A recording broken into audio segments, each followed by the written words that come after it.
आप देख रहे हैं मलिक न्यूज 24, नजर सच खबर पर। मुख्यमंत्री डॉक्टर मोहन यादव ने कहा है कि पीएम मोदी के मार्गदर्शन में मध्य प्रदेश में वन संपदा और वन्य जीव का संरक्षण करते हुए राज्य सरकार निरंतर विकास के पथ पर बढ़ रही है। पीएम मोदी ने आयुर्वेद को बढ़ावा और स्वयं अपनाया भी है। भारतीय संस्कृति में वन और पेड़ों के संरक्षण की परंपरा रही है। भोपाल में आयोजित 11वें अंतर्राष्ट्रीय वन मेला इसे आगे बढ़ा रहा है। वन मेले के पूरा प्रदेश को इंतजार रहता है। यहाँ आयुर्वेदिक उत्पाद के 350 से ज्यादा स्टॉल्स लगाए गए। साथ ही यहाँ 80 आयुर्वेदिक डॉक्टर और 100 से ज्यादा वैद्य आमजन को निःशुल्क परामर्श देंगे। सीएम डॉक्टर मोहन यादव बुधवार को लाल परेड ग्राउंड में 17 से 23 दिसंबर तक आयोजित हो रहे अंतर्राष्ट्रीय वन मेले के शुभारंभ कार्यक्रम को संबोधित कर रहे थे। उल्लेखनीय है कि इस साल वन मेले का आयोजन समृद्ध वन खुशहाल जन की थीम पर है। सीएम डॉक्टर मोहन यादव ने 11वें अंतर्राष्ट्रीय वन मेले का दीप प्रज्वलन और फीता काटकर शुभारंभ किया।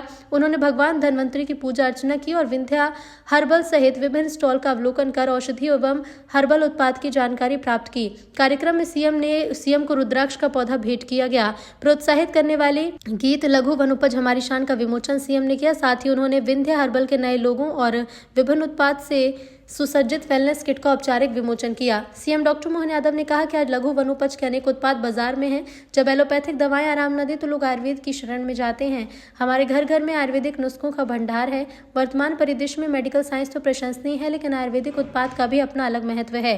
कोरोना काल में आयुर्वेदिक काढ़ा दुनिया के लिए अमृत के समान था।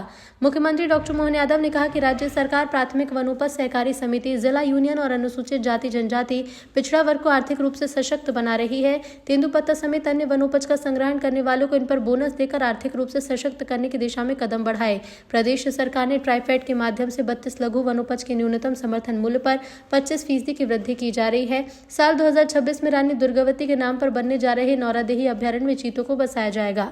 सीएम डॉक्टर मोहन यादव ने कहा कि वन मेले में प्रदेश के जिला यूनियन, वन धन केंद्र, जड़ी बूटी संग्राहक, उत्पादक, आयुर्वेदिक औषधि निर्माता, परंपरागत भोजन सामग्री के निर्माता और विक्रेतागण उत्पादों का प्रदर्शन और विक्रय करेंगे।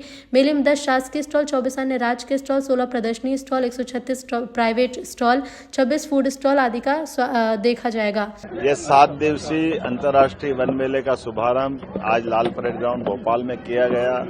मेरी अपनी ओर से फॉरेस्ट डिपार्टमेंट के मंत्री माननीय दिलीप अहिरवार जी, माननीय विधायक भगवान दास सबनानी जी, माननीय सभापति किशन सूर्यवंशी जी और फॉरेस्ट के सारे अधिकारीगण, इतना विस्तृत रूप से मेला लगाया गया है कि वाकई ये हमारे पूरे प्रदेश की वन संपदा के अंदर के एक एक विशेष गुण को समेटे हुए, एक तरफ वन औषधियों से लगा करके आयुर्वेद में जिस प्रकार से उसका उपयोग किया जाता है वो सब कुछ यहाँ है। हमारे आदिवासी अंचल में भोजन के जो विविध प्रकार की रेसिपी है उस सबका भी प्रकटीकरण करने का मौका दिया गया है।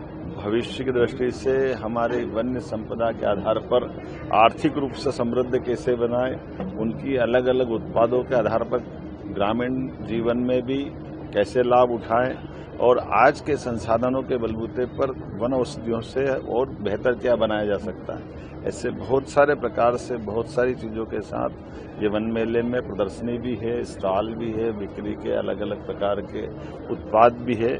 मैं मान के चलता हूँ जब हमारे देश के अंदर सबसे समृद्ध वन अगर कहीं है तो मध्य प्रदेश में है। ऐसे में हमारे वनवासी बंधुओं की आय भी बढ़े, वन्य जीवन की अंदर की खूबसूरती भी सबके सामने आए, उनकी अपने उत्पादों की मार्केटिंग हो, सभी प्रकार से उनका जीवन बदले। इसलिए वन मेले के आधार पर ये सब कुछ उत्पन्न उनके उत्पादों को सबके सामने लाने का प्रयास किया गया और वन मेला बहुत सफलता के साथ स्थापित हो रहा है। आने वाले समय में भोपाल के अलावा भी और जगह लगाने का हमने निर्णय किया है। उम्मीद करेंगे जल्दी उसके रिजल्ट आएंगे।